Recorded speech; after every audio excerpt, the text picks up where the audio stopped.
Traditional or modernong ads? Alin ang mas epektibo? Alin nga ba ang mas epektibo pagdating sa pag-advertise ng negosyo mo? Traditional or modern? Pag-usapan natin yan ngayon dahil dito magdedepende ang kinabukasan ng iyong negosyo.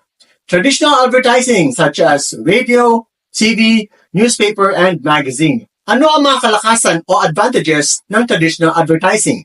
Ang traditional na advertising ay may malawak na reach, nakakarating sa maraming tao at sa iba't ibang lugar. Matagal na itong ginagamit, kaya subok na ang epekto at tiwala ng mga negosyo. Ang TV at radyo, halimbawa, ay may reputasyon at otoridad na nagbibigay kredibilidad sa brand.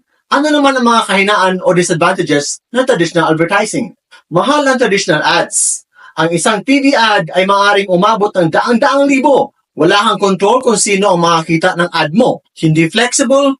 Kapag ito ay na-print o na-air, hindi mo na ito mababago. Mabagal din ang resulta at mahirap sukatin agad ang epekto. Modernong advertising, like social media marketing. Ano naman ang kalakasan o advantages ng modernong advertising? Mas mura at cost-effective kahit maliit lang ang budget. Real-time feedback at analytics ang makukuha para agad mong masukat ang performance ng ad. Maaari mong i-target ang tamang audience at madali mong ma-edit, ma-update o ma-scale ang campaign. Kaya mo rin itong gawin mag-isa gamit ang cellphone mo.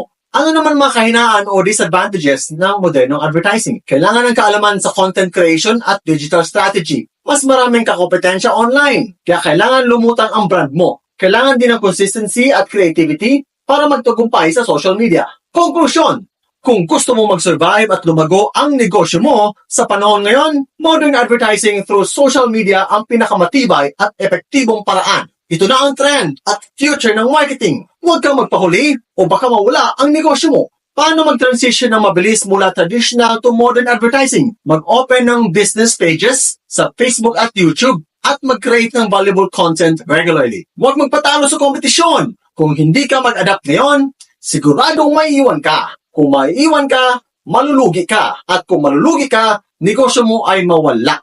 Mag-enroll na sa Build Your Own Brand Workshop by Boss RDR. Ang pinaka-epektibo, pinaka-hands-on at pinaka-result-oriented na branding at marketing workshop para sa mga entrepreneurs at professionals. May AI tools na ibinibigay, may step-by-step strategies, at may friendly community support. Kapag hindi ka sumali ngayon, baka maubusan ka.